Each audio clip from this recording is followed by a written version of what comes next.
जी, good morning मेरे प्यारे साथियों। देखिए, आज से हम फिर दोबारा से एक सेशन लेकर आ रहे हैं वोकैबलरी का, जो मॉर्निंग में डेली वीडियो आपको अपलोड की जाएगी। और ये डेली सीरीज होगी जो हमारी, इसमें कुछ 5 ईडियम्स होंगे और वन वर्ड सब्स्टिट्यूशंस भी होंगे और सिनोनिम्स और एंटोनियम्स भी होंगे। ठीक है, तो जितने समय की भी ये वीडियो होगी देखेंगे इसको हम। और ये मॉर्निंग डोज होगी, हमें मॉर्निंग में उठना है और इसको सबसे पहले एज ए डोज की तरह यूज करना है। ठीक है, तो देखिए हम यहाँ से स्टार्ट करेंगे और कोशिश करेंगे हम यहाँ से कि हमारी वोकैबलरी में डेली इम्प्रूवमेंट होता रहे और ज़्यादा से ज़्यादा हम वोकैबलरी पढ़ें। ठीक है, कि मॉर्निंग में उठ के अगर हम बस 10-15 मिनट या 20 मिनट एक प्रैक्टिस कर लेंगे, इस वीडियो को देखते हैं आप, तो आपकी वोकैबलरी में काफ़ी कम समय में बहुत ज़्यादा इम्प्रूवमेंट होने लगेगा। ओके, देखिए स्टार्ट करते हैं। स्टार्ट करने से पहले मैं आपको एक चीज़ और बता दूं, तो जो भी हम एक टॉपिक लेके चल रहे हैं सब्जेक्ट वर्ब एग्रीमेंट, उसके हमने पार्ट 1 पार्ट 2 करा दिया है और पार्ट 3 भी करा दिया है। ठीक है, ये दिख रहे हैं आप। तो वहाँ पे ये चीज़ सब सिखाई जाती है, डिटेल में चल रहा है बिल्कुल, कि उसमें बेजिस है, बेजिस का यूज कैसे करते हैं, या मीन्स होता है, मीन्स एक नाउन होता है, बेजिस भी एक नाउन होता है। इनका यूज किस किस कंडीशन में होता है, इनके साथ कैसी कैसी वर्ब आती हैं, सिंगुलर आएगी या प्लूरल आएगी। ओके, यहाँ पे तो हालांकि एक ये टाइटल बनाने के लिए हम लिख देते हैं कि 5 महत्वपूर्ण नियम की, ये 5 महत्वपूर्ण नियम नहीं है। इसका मतलब ये है कि अगर तुम डिटेल में भी तैयारी कर रहे हो किसी कंपटीशन एग्ज़ाम्स की, या जैसे एसएससी है, टीजीटी पीजीटी, या कोई भी टीचिंग लाइन एग्ज़ाम जिसमें इंग्लिश पूछी आती है, तो ठीक है, तो हम वहाँ पर डिटेल में टॉपिक लेकर चल रहे हैं सब्जेक्ट वर्ब एग्रीमेंट, तो आप वहाँ से पढ़ सकते हैं। और जो पैरामाउंट बुक है, मैंने उसकी जो प्रैक्टिस शीट होती हैं वहाँ पे काफ़ी कवर करा दी हैं और धीरे धीरे उसको और लेके आएंगे। ठीक है, तो आप बने रहें और देखिए, जो वोकैबलरी है, वोकैबलरी की ज़्यादा प्रॉब्लम आती है, तो वोकैबलरी की सीरीज़ हम फिर से मॉर्निंग में अभी बंद कर दी थी हमने पीछे, फिर से स्टार्ट कर रहे हैं। ठीक है, तो ध्यान देंगे। अब हमने जो वोकैब सीरीज़ बनाई है वो एक थोड़ा यूनिक तरीके से बनाई है, उसमें अच्छे तरीके से मेहनत की है, टाइप किया है कंटेंट, तो उसको आपको अच्छे तरीके से पढ़ना है, अंडरस्टैंड करना है। ओके, आप अपने नोट्स भी बना सकते हैं, उन वोकैबलरी को लिख भी सकते हैं। ठीक है, देखिए स्टार्ट करते हैं। देखिए सेट 1 ले रहे हैं हम यहाँ से, प्रैक्टिस सेट हमारा 1 होगा और हम यहाँ से काफ़ी करते रहेंगे, डेली की कोशिश करेंगे हम कि डेली मॉर्निंग में एक डोज लेते रहें। ये बिल्कुल एज ए डोज की तरह ही यूज़ करनी है हमें, कि मॉर्निंग में उठना है और इसे हमें प्रैक्टिस करना है। ठीक है, डेली। देखिए पहला यहाँ पे ईडियम्स एंड फ्रेजेस दिए गए हैं। देखिए ईडियम एंड फ्रेज क्या होते हैं, मुहावरे होते हैं दोस्तों, जो बहुत ज़्यादा पूछे जाते हैं। एसएससी की अगर प्री की भी तैयारी कर रहे हैं आप, किसी भी एग्ज़ाम्स की, तो 2 क्वेश्चन पूछे जाते हैं और कम से कम एक क्वेश्चन 2 मार्क्स का होता है, तो 4 नंबर की बहुत बड़ी बात होती है। अगर आप किसी एसएससी एमटीएस में जाना चाहते हैं, सीएचएसएल के थ्रू, या सीजीएल में इंस्पेक्टर बनना चाहते हैं, तो ईडियम्स फ्रेजेस बहुत ज़्यादा पूछी जाती है। और मेंस में तो कम से कम 12 से 13 क्वेश्चन पूछे जाते हैं। ठीक है, इस चीज़ का ध्यान रखना है। और वन वर्ड सब्स्टिट्यूशन भी पूछे जाते हैं, 7-8 क्वेश्चन से 10-12 क्वेश्चन कुछ पूछे जाते हैं, और वोकैबलरी तो बहुत ही पूछी जाती है। ठीक है, ये ध्यान रखना है। तो देखिए हम स्टार्ट करते हैं। अगर टीजीटी बीजीटी की तैयारी कर रहे हो तो आप जानते हैं, जो तैयारी कर रहा है इस चीज़ की, तो वो आपको पता चल जाएगा कि कितनी वोकैबलरी पूछी जाती है। देखिए मेरे प्यारे साथियों, स्टार्ट करते हैं। पहला वर्ड है हमारा, पहले ईडियम जो है एट ब्लास्ट है। एट ब्लास्ट का मीनिंग क्या होता है, एक ग्रेट टाइम, एक ग्रेट टाइम, एक शानदार समय, या एक लॉट ऑफ फन। ठीक है, जो आपने बहुत ज़्यादा कहीं फ़न किया हो। ओके, तो हिंदी भी इसकी आपके सामने लिख रही है, एक शानदार समय या ढेर सारी मस्ती करना। ओके, एट ब्लास्ट का मतलब होता है, ए ब्लास्ट का मतलब होता है। ओके, अब देखिए इसका एग्जाम्पल से, वैसे आपको एग्जाम्पल से नहीं मिलेगा, लेकिन एग्जाम्पल से थोड़ा सा अंडरस्टैंडिंग हो जाती है समझने के लिए कि इसका यूज कैसे कर सकते हैं हम। ओके, वैसे आपको जो एग्जाम्स में मिलेगा, जो हिंदी मीनिंग ये लिख रहा है ना इसका, ए ग्रेट टाइम या ए लॉट ऑफ फन, तो आपको ये एग्जाम में मिलने वाला है, बस ध्यान रखना है। ओके, तो एग्जाम्पल क्या करा, देखिए the students were having a blast until the teacher walked in, यानी कि यहाँ पे इस ए ब्लास्ट से मीनिंग क्या निकला है, ए लॉट ऑफ फन करना, मस्ती करना, एंजॉय करना निकल रहा है। ठीक है यानी कि जो स्टूडेंट्स हैं बहुत ज़्यादा लॉट ऑफ फन कर रहे हैं जब तक टीचर क्लास में नहीं आता है। ओके, तो टीचर, जो स्टूडेंट्स होते हैं क्लास में क्या करते हैं, बहुत ज़्यादा फन करते हैं, एंजॉय करते हैं जब तक टीचर क्लास में नहीं आता है। ओके, नेक्स्ट इडियम देखिए आपके सामने है, ए ब्रिक। ए ब्रिक का मीनिंग क्या है, ए डिपेंडेबल पर्सन या ए friend who always help. A dependable person का मतलब क्या होता है, एक भरोसेमंद व्यक्ति जिस पर हम अपना भरोसा कर सकें, जिस पर विश्वास कर सकें। ओके, नेक्स्ट दे रखा है इसका meaning A friend who always help, एक ऐसा मित्र जो हमेशा मदद करता है, जिसे हम सच्चा मित्र कहते हैं, रियल फ्रेंड कहते हैं या इंटीमेट फ्रेंड कहते हैं। ओके, इस चीज़ का ध्यान रखना है। देखिए यहाँ एग्जाम्पल्स में भी समझा रखा है कि she helped me get through my divorce, यानी कि सी हेल्प्ड मी, उसने मेरी मदद की, संतोष हेल्प्ड मी, संतोष नाम का कोई उसका फ्रेंड होगा, उसने उसकी हेल्प की जब उसको डाइवोर्स मिला, तो he is a real brick, तो वो क्या है, इसका एक अच्छा दोस्त है। ब्रिक का मीनिंग क्या निकल रहा है यहाँ पे, एक अच्छा दोस्त निकल रहा है। ओके, तो अच्छे तरीके से समझना है। इसके एग्जाम्पल्स भी यहाँ पे इंक्लूड किए गए हैं, हिंदी इसकी इंक्लूड की गई है। ज़्यादा वर्ड नहीं, हम बस डेली मॉर्निंग में 5 इडियम्स लेंगे और 5 एंटोनियम सॉरी 1 वर्ड सब्स्टिट्यूशन लेंगे और सिनोनिम्स देखेंगे कितने हैं।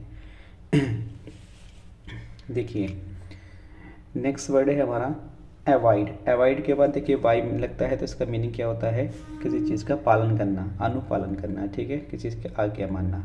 Avoid by, to conform to. Okay, ध्यान रखना है।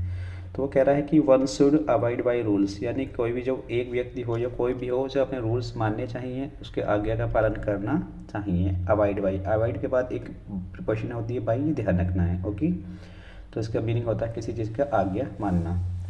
नेक्स्ट इडियम से हमारा देखिए अबॉर्टिव। अबॉर्टिव का मतलब होता है बेकार की मेहनत करना, यूजलेस एफर्ट्स करना। तो यहाँ पे लिख भी दिया है लेबर। लेबर का मतलब क्या हो रहा है, कोई काम करना विदाउट सक्सेस, जहाँ सक्सेस ना मिले, आप उसमें बेवजह में मेहनत कर रहे हैं, तो आपकी क्या है, वो मेहनत बेकार है। ओके, जैसे ये कह रहा है एग्जाम्पल्स में, it is better to be successful in 1 game than to make abortive effort in all games. यहाँ कहना चाह रहा है इट इज़ बेटर, अधिक अच्छा होता है टू बी सक्सेसफुल होने के लिए इन 1 गेम, किसी एक गेम में अगर तुम मेहनत करो तो वो अच्छा होगा कहीं ज़्यादा गेम में खेलने से बढ़िया है। मतलब तुम ज़्यादा गेम खेल रहे हो तो उसमें इतना एक्सपर्ट नहीं हो सकते, अगर इतना टाइम तुम उनमें वेस्ट कर रहे हो तो आप एक ही गेम में टाइम इतना वेस्ट कीजिए। इसका मीनिंग यहाँ पे आप ये समझ रहे होंगे, लेकिन मैं आपकी टीचिंग के अकॉर्डिंग समझा दूँ। देखिए मेरे प्यारे साथियों, अगर आप माना एसएससी की तैयारी कर रहे हैं या कोई टीजीटी की तैयारी कर रहा है, टीजीटी पीजीटी की, तो आप अगर 2 में तैयारी करेंगे तो एग्ज़ाम में, तो आपको डबल मेहनत करनी पड़ेगी।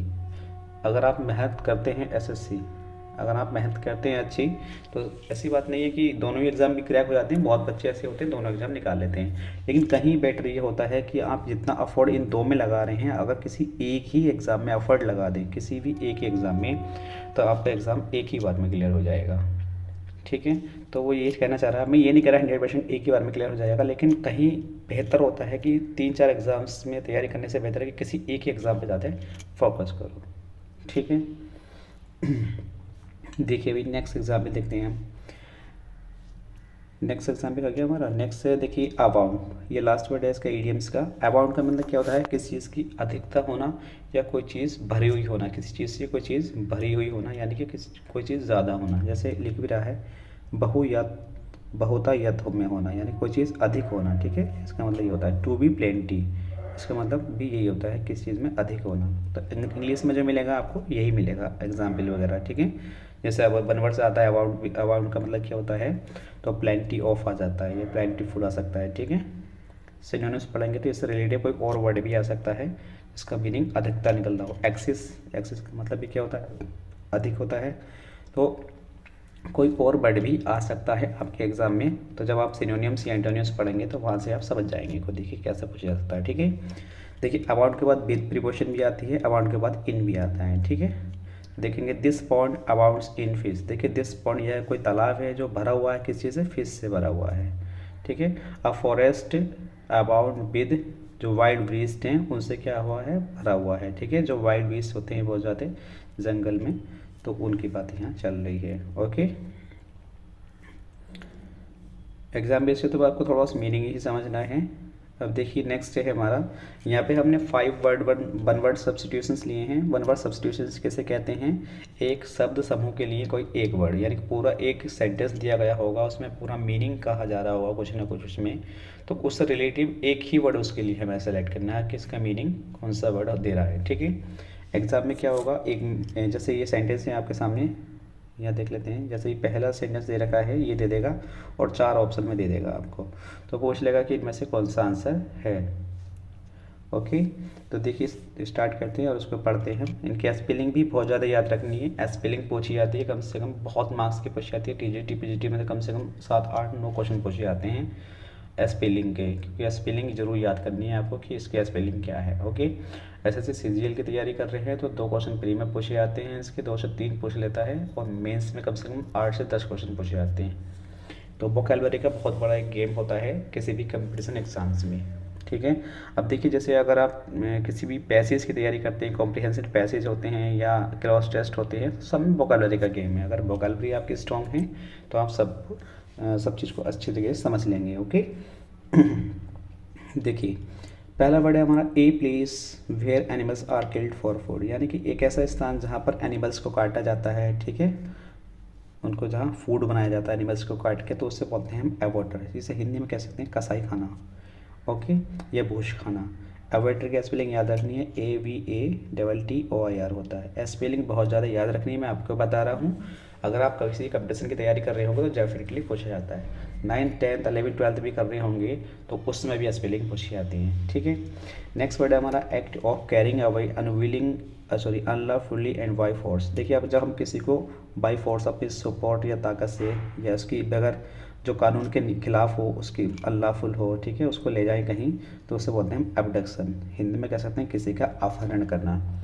अगर तुम किसी का अपहरण कर रहे हो तो कानून के तो खिलाफ ही होएगा वो डेफिनेटली, ठीक है, क्योंकि कानून तो ये नहीं कहता कि किसी का अपहरण करो।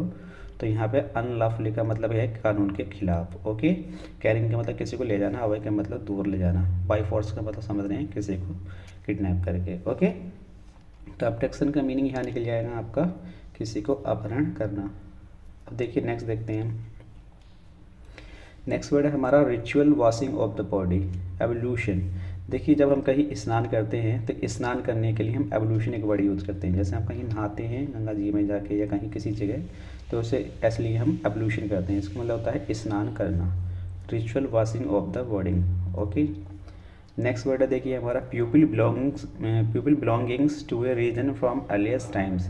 देखिए, इसका मीनिंग क्या है, जो प्यूपिल होते हैं किसी एक अर्लियस्ट टाइम से बिलोंग करते हैं, कहीं से बिलोंग करते हैं, तो उससे बोलते हैं हम एबोरिजिनल्स, ठीक है, यानी कि आदिवासी होते हैं ये भी।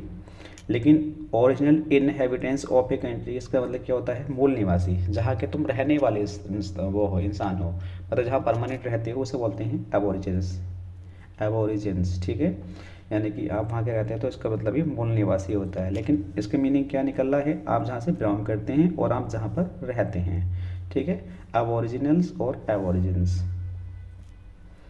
देखिए, नेक्स्ट वर्ड देखते हैं।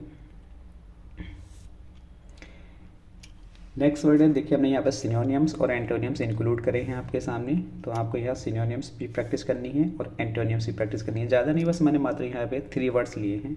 एक वर्ड्स ये है, एक, दो और एक ये 3। अब इसका मैंने आपको यहाँ पे पार्ट्स ऑफ स्पीच भी बताया है, ठीक है, ये भी आपको ध्यान रखना है।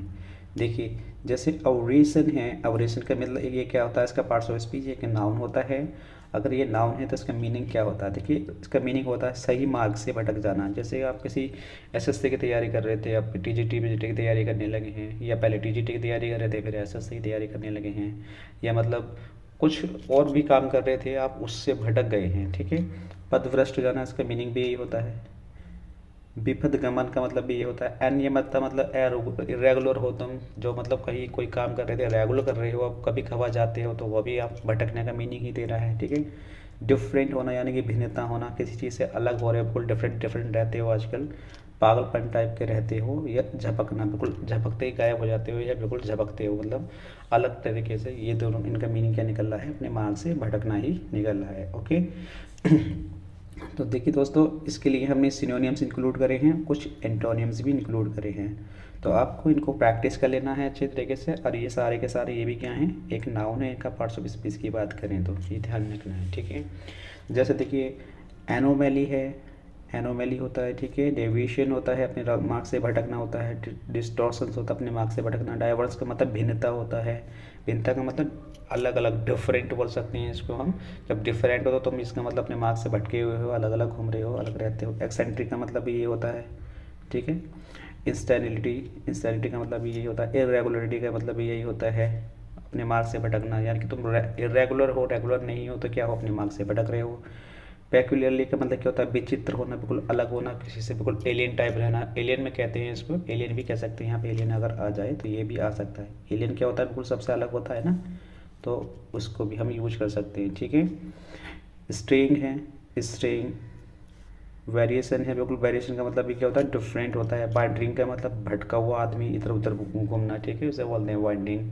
तो सबका मीनिंग यहाँ पे क्या निकल रहा है, इसी चीज़ से निकल रहा है। तो आपको बस अच्छी जगह ध्यान रखना है, एक वर्ड के हमने कितने सारे सिनोनिम्स कवर कर रहे हैं वो आपको यहाँ दिख भी रहा होगा। तो ज़्यादा कहीं भटकने की ज़रूरत नहीं है आपको भी, आपको बस ध्यान रखना है कि हम यहाँ पे एडियम्स भी, वन वर्ड सब्स्टिट्यूशंस भी, और यहाँ सिनोनिम्स और एंटोनियम्स भी, और स्पेलिंग भी कवर करेंगे, ठीक है। ज़्यादा लेंथी वीडियो नहीं होगा, 15 से 16 मिनट का वीडियो होगा। बहुत स्लो तरीके से पढ़ा रहा हूँ, इतने फास्ट तरीके से मैं इसका नहीं पढ़ा रहा हूँ, ध्यान रखना है, ओके। देखिए ये सारे के सारे इनका पार्ट्स ऑफ स्पीच की बात करें तो ये क्या है, नाउन है। एंटोनियम्स की बात करें, देखिए एंटोनियम्स क्या होता है, कूलनेस।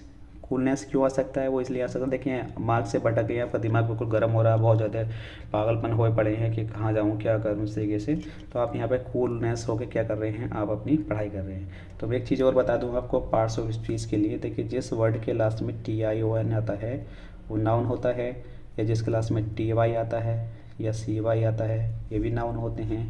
मोस्टली नाउन होते हैं, 90% की ध्यान रखना, 100% नहीं कह सकता मैं, क्योंकि इनका यूज के अकॉर्डिंग अलग चीज़ भी हो सकता है, जैसे सेंटेंस में यूज दिया गया हो, ठीक है, ध्यान रखना है। जिसके लास्ट में OUS आता है, OUS वो एडजेक्टिव होते हैं, ठीक है। जिसके लास्ट में MENT आता है वो भी नाउन होता है, और जिसके लास्ट में NESS नेस आता है वो भी नाउन होता है, लेकिन जिसके लास्ट में LESS लेस आता है वो एडजेक्टिव होता है, ठीक है, ये ध्यान रखना है। देखिए दोस्तों अब हम इसकी प्रैक्टिस करते हैं अपनी एंटोनियम्स की। अभी एक ही वर्ड कवर कर रहे हैं हम, ज़्यादा कवर नहीं किया है, ठीक है, तो ध्यान देंगे। देखिए एंटोनियम्स क्या है, कूलनेस इसका आंसर हो जाएगा, ठीक है। और फर्म मतलब किसी चीज़ पे फर्मनेस है, किसी चीज़ पे दृढ़ रहना, किसी चीज़ पे अपने एक लक्ष्य बना रखा है, कोई एम बना रखा है, उसे बोलते हैं फर्मनेस। रेशनलिटी है, रेशनलिटी का मतलब क्या होता है, रेशनल होता है, इरेशनल होता है, ठीक है, किसी चीज़ पे बिल्कुल तर्क रहना, सतर्क रहना, ठीक है। रेशनल का मतलब क्या होता है, किसी चीज़ पे दृढ़ चीज़ बनाना। रेगुलरिटी का मतलब देखिए आप वहाँ पे क्या है, इरेगुलर दे जाता है यहाँ पे, लेकिन यहाँ पे क्या रेगुलर है, यानी कि आप अगर अपनी पढ़ाई में बिल्कुल रेगुलर है तो आपका क्या है, जो आपका माइंड है आपकी किताबों पे और आपकी पढ़ाई पे बिल्कुल फोकस है, बिल्कुल ध्यान है, ठीक है। रिजिड का मतलब बिल्कुल कठोर, कठोर होना, इसका मतलब क्या, बहुत सख्त तरीके से आप अपनी तैयारी कर रहे हैं। सैनिटी और सोब्रिटी इनका मतलब भी यही होता है, ठीक है। तो अच्छी तरीके से इन वर्ड को याद कर लेना है, प्रैक्टिस कर लेना है। और इनकी पार्ट्स ऑफ स्पीच पूछी जाए तो ये सारे के सारे नाउन हैं, ओके साथियों। चलिए देखिए नेक्स्ट वर्ड देखते हैं। नेक्स्ट वर्ड है हमारा एलेक्रियस। एलेक्रियस क्या, इसका पार्ट्स ऑफ स्पीच की बात करें तो ये एक एडजेक्टिव होता है, मैंने आपको अभी बताया भी था कि जिसके लास्ट में OUS आता है वो एक एडजेक्टिव होता है, ठीक है। एडजेक्टिव किसे कहते हैं, जो नाउन या प्रोनाउन की विशेषता बताते हैं वो एडजेक्टिव कहलाते हैं, और एडजेक्टिव का यूज नाउन से पहले ही होता है, ठीक है, ये ध्यान रखना है ज़्यादातर। देखिए इसका मीनिंग क्या हो सकता है, उत्सुक होना, बहुत ज़्यादा एक्साइट होना, तत्पर, बहुत ज़्यादा तेज होना, सक्रिय होना, ठीक है, सतर्क रहना, टेंशन रहना, अलर्ट रहना, स्फूर्त रहना, स्वस्थ रहना, ठीक है, इसके मीनिंग यहाँ पे निकलते हैं। जैसे सिनोनिम्स देख सकते हैं, एक्टिव रहना, बहुत ज़्यादा फुर्तीला रहना, एजाइल का मतलब भी फुर्तीला होता है, अलर्ट का मतलब भी सतर्क रहना, सावधान रहना, ब्रिस्क का मतलब यही होता है सतर्क, क्यूरियस का मतलब जिज्ञासुक रहना, ईगोर का मतलब भी यही होता है एक्साइट रहना, ईगर का मतलब क्या होता है एक्साइट रहना, लाइवली का मतलब एक्टिव रहना, सक्रिय रहना, ठीक है। प्रॉम्प्ट का मतलब बिल्कुल तुरंत कोई काम करने के लिए रेडी रहना, रेडी तो हो ही जाएगा इसका आंसर। स्पीडी का मतलब अब स्पीड से कोई भी काम करने के लिए रेडी है। तो ये सारे के सारे वर्ड कैसे बन जाएंगे आपके, इसके सिनोनिम्स बन जाएंगे एलेक्रियस के, ठीक है। तो आपको अच्छे तरीके से यहाँ से प्रैक्टिस कर लेनी है अपनी बुक की डेली मॉर्निंग में। अब देखिए इसके हम क्या देख लेते हैं, एंटोनियम्स देख लेते हैं। देखिए लास्ट टाइम जब TGT PGT का एग्ज़ाम हुआ था 2021 से पहले का जो एग्ज़ाम था शायद 18 में हुआ था, तो उसमें सिनोनियम्स और एंटोनियम्स की स्पेलिंग पूछी गई थी। TGT में सिनोनियम्स की पूछी गई थी और एंटोनियम्स की PGT में पूछी गई थी। तो ध्यान रखना है इन सिनोनियम्स और जो एंटोनियम्स लिख रहे हैं इनकी स्पेलिंग भी पूछ लेता है एग्जामिनर, इस चीज़ का ध्यान रखना है, ठीक है। इनका मीनिंग भी पूछ सकता है। सिनोनियम्स का मतलब क्या होता है, किसी के सेम, किसी के जैसा, बिल्कुल सेम होना, और एंटोनियम्स का मतलब बिल्कुल डिफरेंट होना, अलग होना, जस्ट बिल्कुल अपोजिट हो सकते हैं हम, ओके। देखिए भाई अब हम जरा इसके एंटोनियम्स देख लेते हैं, सिनोनियम्स हमने देख लिए हैं। देखिए डिसइंक्लाइंड, डिसइंक्लाइंड का मतलब क्या होता है, इंक्लाइन, ठीक है, जो चीज़ झुकी हुई हो, झुकी हुई ना हो बिल्कुल, मतलब इंडिफरेंट हो, उदास होना, इंडिफरेंट का मतलब इंडोलेंस, बिल्कुल आलसी होना, लेजी होना, रिलक्टेंट का मतलब क्या होता है, अनिच्छुक होना, जिसकी कोई इच्छा ना हो, बिल्कुल स्लो होना, स्टूपिड होना। अनविलिंग का मतलब यही होता है जिसकी कोई इच्छा ना हो, ठीक है। तो यहाँ क्या निकल रहा है, जस्ट अपोजिट मीनिंग निकल रहा है। देखिए यहाँ उत्सुक है किसी काम करने के लिए, एक्साइट है, तो यहाँ क्या है, डिसइंक्लाइंड है, बिल्कुल झुका हुआ है, बिल्कुल हर तरीके से कुछ काम करने का उसका मन नहीं है। इंडिफरेंट का मतलब भी क्या होता है, उदास है, यहाँ पे क्या है, बिल्कुल सक्रिय है, तेज है, तत्पर है, एकदम सतर्क है, स्फूर्त है, फुर्तीला है ना।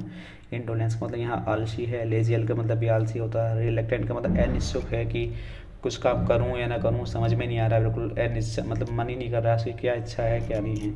स्लो है बिल्कुल, यहाँ पे स्टूपिड है, बिल्कुल समझ में नहीं आ रहा है कि क्या करना है, अनविलिंग है। ओके, यहाँ से ये सारे वर्ड आप तैयार कर सकते हैं अच्छे तरीके से। देखिए नेक्स्ट पार्ट देखते हैं इसका हम। नेक्स्ट पार्ट है हमारा एब्जॉर्डेड। एब्जॉर्डेड का मतलब क्या होता है, किसी चीज़ में लीन होना, किसी चीज़ में लीन होना, तन्मय होना, तल्लीन होना, या आत्मसात करना, विलीन होना, संश्लिष्ट होना, या किसी काम में मगन होना। ओके, तो इसके सिनोनिम्स देख लेते हैं। देखिए बहुत ही ज़्यादा इंपॉर्टेंट्स होते हैं। एसिम्युलेटेड होता है जिसका मीनिंग क्या होता है, किसी चीज़ में लीन होना, एसिम्युलेटेड। कंज्यूम होना, ठीक है, तल्लीन होना। एंगेज होना, किसी चीज़ में मगन होना। एंग्रोस्ड, किसी चीज़ में मगन होना, ठीक है। एनगल्फ होना, किसी चीज़ में शामिल होना। मर्ज, किसी चीज़ में शामिल होना, जुड़ना किसी चीज़ से, ठीक है। तो आप समझ रहे होंगे इन सारे वर्ड का मीनिंग, क्योंकि हिंदी में इनकी लिख रखी है। तो ये इसके सारे सिनोनिम्स बन सकते हैं, accumulated, consumed, engage, engrossed, engulfed और मर्ज्ड। ओके, तो इस तरीके से आपको बस 2-3 बार इनको पढ़ना है, एक बार इनकी स्पेलिंग लिख कर देख लेनी है, सारे के सारे वर्ड याद हो जाएंगे कि एब्जॉर्डिक के सिनोनिम्स कौन कौन से होते हैं। तो इस तरीके से पढ़ना है, एक्यूमुलेटेड होता है, कंज्यूम्ड होता है, एंगेज होता है और एनग्रोस्ड होता है, एनगल्फ्ड होता है और मर्ज्ड होता है। बस इनको 1-2 बार लिख के देख लेना है, लिख के देखेंगे तो आप इनकी स्पेलिंग भी स्ट्रॉन्ग हो जाएगी। ओके, इसके एंटोनिम्स देख लेते हैं। देखिए एंटोनिम्स क्या होता है, ब्लीज्ड है, देखिए ब्लीज्ड होता है। डिसगोर्ज्ड है, डिस्पर्स्ड है, मतलब बिल्कुल अलग होना, किसी चीज़ में मगन नहीं हो, बिल्कुल डिफरेंट घूम रहे हो, ठीक है। डिप्रेस्ड है, डिस्पर्स्ड है, डिसिपेटेड है, इजेक्ट है, बिल्कुल किसी का साथ नहीं देना, बिल्कुल अलग रहना। एमिटेड है, बिल्कुल अलग रहना। एग्जीक्यूटेड है, बिल्कुल अलग रहना। स्प्यूड है, ये इसका मतलब भी अलग रहना होता है, ठीक है। बिल्कुल मतलब क्या है, यहाँ पर किसी चीज़ में लीन नहीं हो, अलीन हो, तन्मय नहीं हो, अतन्मय हो, अतल्लीन हो, आत्मसात नहीं हो, ठीक है। तो विलीन नहीं हो, किसी चीज़ में संश्लिष्ट नहीं हो, मगन नहीं हो, बिल्कुल क्या हो, बिल्कुल डिफरेंट टाइप के रहते हो, बिल्कुल अलग अलग रहते हो, ठीक है। इसका मीनिंग यहाँ इस तरीके से निकल रहा है। ओके, अब देखिए नेक्स्ट वर्ड देख लेते हैं हम। नेक्स्ट वर्ड क्या है, यहाँ पे हमने 3 वर्ड लिए हैं जो आपकी स्पेलिंग से हैं, तो उन्हें लिखा भी है मैंने, लर्न दीज स्पेलिंग्स, यानी कि जितने भी वर्ड हैं इनकी आपको क्या करनी है, स्पेलिंग याद करनी है। ओके, तो एफोरेंस की स्पेलिंग क्या होती है, देखिए जिसका मतलब क्या होता है, फलना फूलना होता है। फलना फूलना लिखना चाहें तो आप लिख भी सकते हैं, फलना फूलना। ओके, तो इसकी स्पेलिंग याद कर लेनी है, 2 बार लिख के देख लेनी है। Efflorescence, EFFLORESCENC।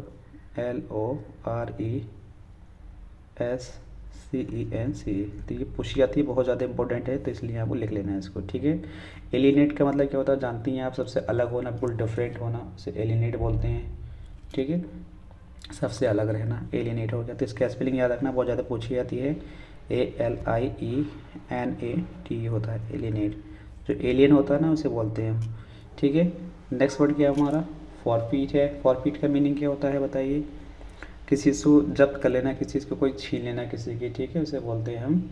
कोई चीज़ आपने खो दी हो, जब्त कर ली हो किसी ने उसके, तो उसे बोलते हैं फॉरफीट। फॉरफीट की स्पेलिंग याद रखनी है आपको, क्या होता है, FORFEIT। ये लिख भी रही है आपके सामने, लेकिन जिस तरीके से मैं लिख रहा हूँ यहाँ पे, तो आप इस तरीके से लिख के ज़रूर प्रैक्टिस करना, ताकि आपकी जो स्पेलिंग है वो स्ट्रॉन्ग हो जाएगी। ओके, इस चीज़ का ध्यान रखना है। ये आज के हमारा ये सारी वीडियो हमारी जो वोकैबुलरी थी हमने इस पार्ट 1 में कवर करी है, इससे आगे कुछ नहीं है, ठीक है। तो आपको ध्यान रखना है कि हम डेली मॉर्निंग में एक डोज लेंगे। जो सेट 1 था ये हमारा, ये यहाँ पे हमने समथिंग देख लिए होंगे आपने कितने वर्ड कवर करें, इसी तरीके से हमारा सेट नंबर 2 आएगा। तो मॉर्निंग में इसको विजिट करना ना भूलें और ज़्यादा से ज़्यादा इसको शेयर करें। और अगर वीडियो आपको पसंद आती है या कि आपका वोकैबुलरी में स्कोर हो रहा है कुछ, तो आप मेरे चैनल को सब्सक्राइब कर सकते हैं, ठीक है। और ज़्यादा से ज़्यादा शेयर करना है और बेल आइकन प्रेस ज़रूर कर लेना, ताकि अगली वीडियो आने से पहले आपको पता चल जाए। ओके, चलो आज के लिए इतने ही रखते हैं दोस्तों। Thank you everyone.